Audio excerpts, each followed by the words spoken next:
Boa tarde, Francisco Cordeiro, do movimento Por um Ribatejo Melhor, um dos movimentos que estão a organizar hoje uma concentração, uma mobilização popular, exigindo justiça climática, exigindo uma transição, uma adaptação às alterações climáticas, e que vai ter lugar hoje à tarde, em frente à Câmara Municipal de Alcanena, cerca das 18 horas. Eu começo por perguntar ao Francisco qual é o objetivo desta mobilização popular e porquê em Alcanena. Pronto, a mobilização é no contexto de várias mobilizações que vão haver um pouco por todo o país, que exige uma transição que se adapte às exigências climáticas e que previna alterações climáticas de maior dimensão.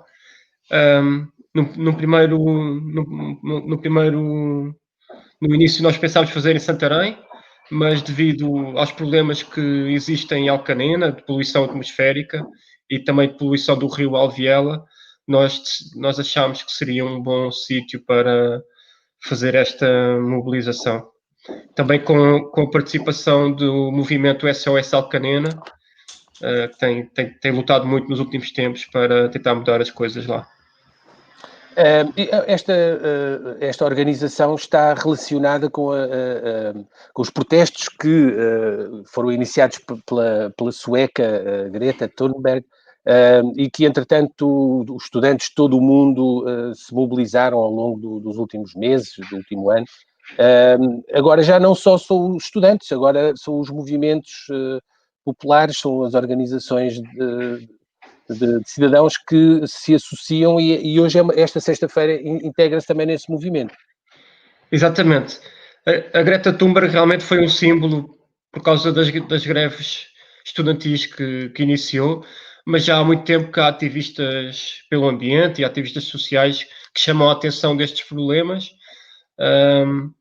E pronto, e evoluiu de uma greve estudantil para uma mobilização mais geral, que envolve pessoas de todas as idades e de vários grupos sociais, unidos em torno de uma causa que é tentar proteger o nosso planeta e exigir mudanças aos governos e às empresas que são poluidoras também.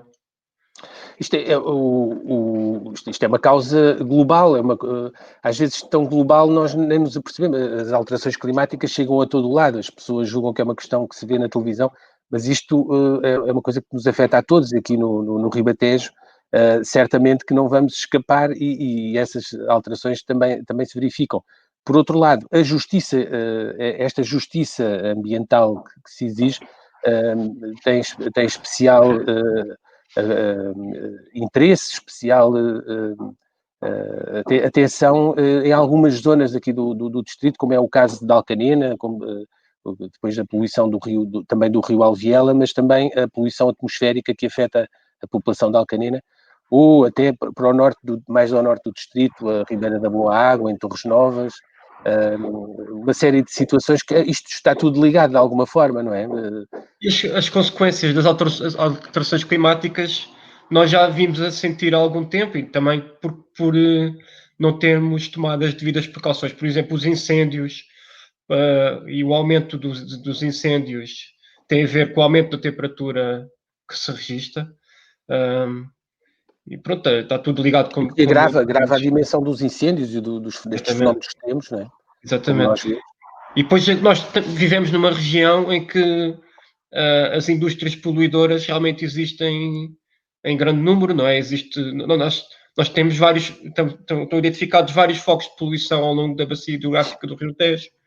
Todo o Rio Tejo e todos os afluentes, e a maior parte dos afluentes é prejudicada por atividades, sejam pecuárias, sejam industriais, que não só poluem estes cursos de água, são tão importantes para nós, para a vida humana e para a biodiversidade, assim como também a poluição atmosférica que existe. Por exemplo, Alcanena, as pessoas têm dificuldades em respirar, pura e simplesmente, não é? Isto não pode continuar a acontecer.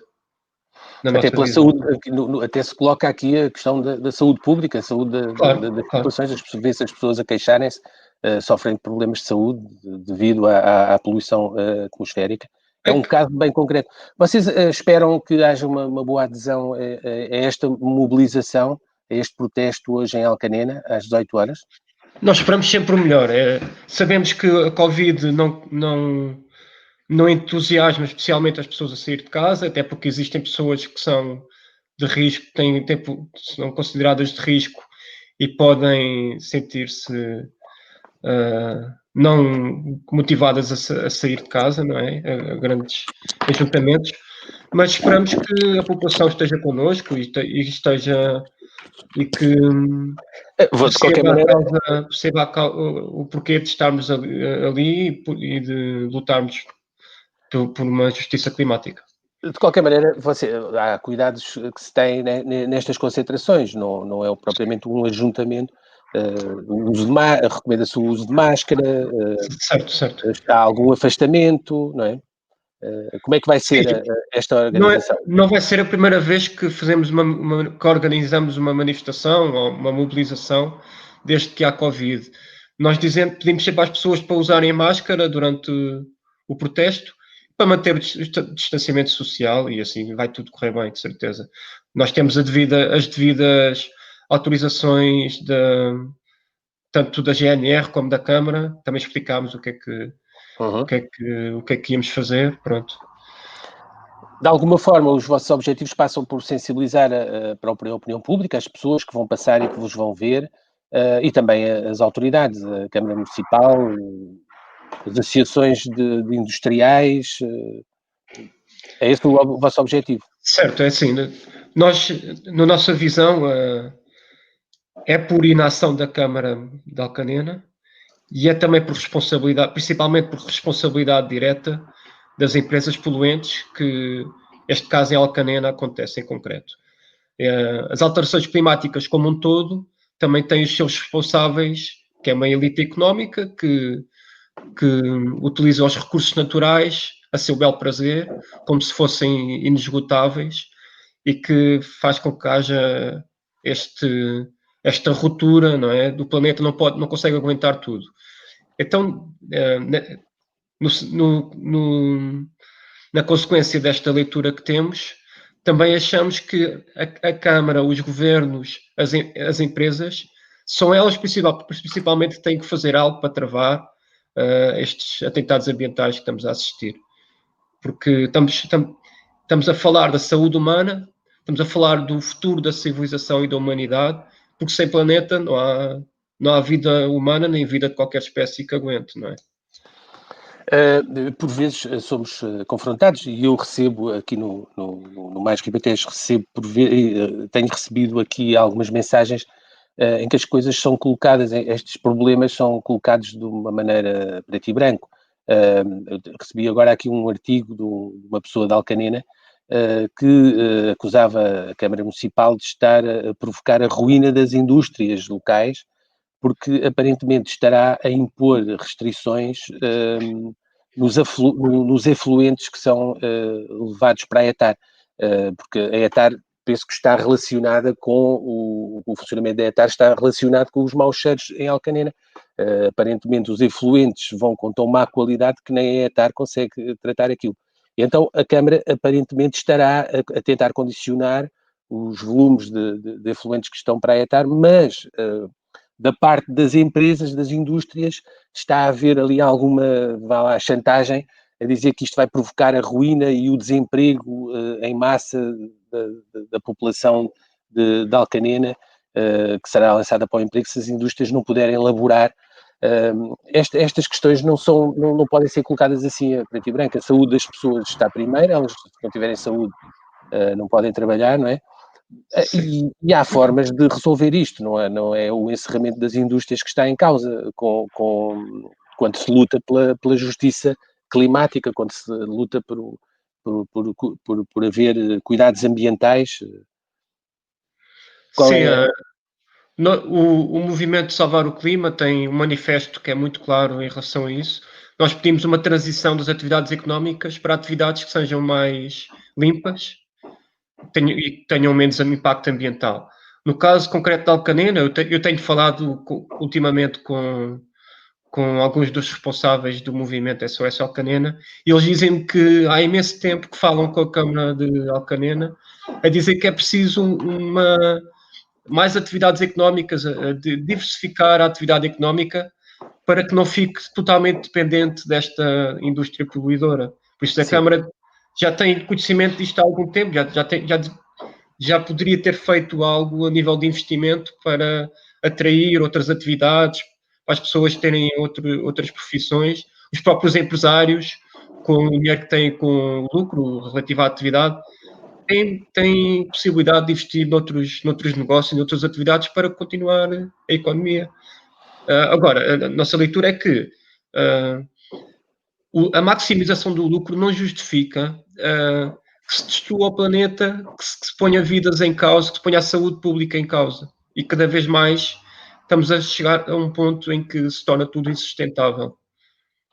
Esse alerta já foi lançado há bastante tempo para as alterações climáticas e a questão é mesmo essa, é haver uma transição, é haver uma adaptação, é haver mudanças. Sem mudanças, tentando continuar a fazer tudo como está, nada se alterará e será mesmo o fim, não é? Por isso é que também apelamos ao Governo e às câmaras municipais. O Governo tem um papel importantíssimo para uma mudança de paradigma na economia, para investimentos significativos para atividades que sejam mais sustentáveis e tenham em consideração a biodiversidade e a vida humana, assim como as câmaras municipais têm essa responsabilidade, numa escala mais pequena, mas também têm mais conhecimento da realidade local, têm orçamentos municipais que podem, onde têm a oportunidade de investir em atividades que sejam ao mesmo tempo limpas e que criem emprego. Sim, a ação é sempre uma ação que tem de ser local, tem de se começar com pequenos passos à medida das autarquias, à medida de cada cidadão. Não podemos estar à espera que sejam as grandes alterações globais que venham de cima, embora elas também se vejam. Há uma preocupação a nível da União Europeia, por exemplo, com as alterações climáticas. Há programas que estão a avançar com dinheiro. Este programa que o Governo agora apresentou, ele próprio inscreve-se também nestas preocupações de haver uma transição das atividades, de haver um maior enfoque em atividades que respeitem o ambiente, para a sustentabilidade. Eu acho que é um dos temas. A minha opinião pessoal é que tanto as respostas do Governo como as respostas da União Europeia têm sido contraditórias. Ultimamente tem-se demonstrado preocupar um pouco com estas questões do ambiente, mas ao mesmo tempo, por exemplo, a União Europeia financia imensas empresas extratoras de combustíveis fósseis, por exemplo, como sempre financiaram, ou seja, não é um pouco contraditório estar a dizer que é preciso proteger o planeta e continuar a financiar uma das indústrias mais poluentes do mundo, não é? E o próprio governo, por exemplo, este plano de recuperação económica, em que o consultor António Costa e Silva desenhou para o governo, ele menciona que Portugal deve, por exemplo, investir em portos marítimos, alargar e incentivar as trocas comerciais através do transporte marítimo. Nós sabemos que o transporte marítimo é também um dos mais poluentes do mundo. O próprio António Costa e Silva e o plano de recuperação que ele apresenta para o governo sugere atividades extrativas como de lítio, minas até no fundo do oceano, ele propõe.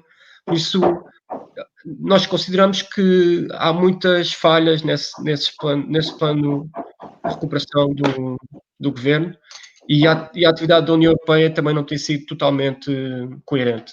É essa a leitura que fazemos.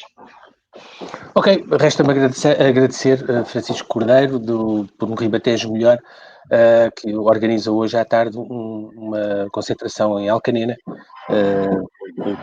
relativa à exigência de uma transição para a adaptação às alterações climáticas. Obrigado, Francisco. Obrigado, nós. Tudo a correr bem. Um abraço, João. Obrigado. Obrigado.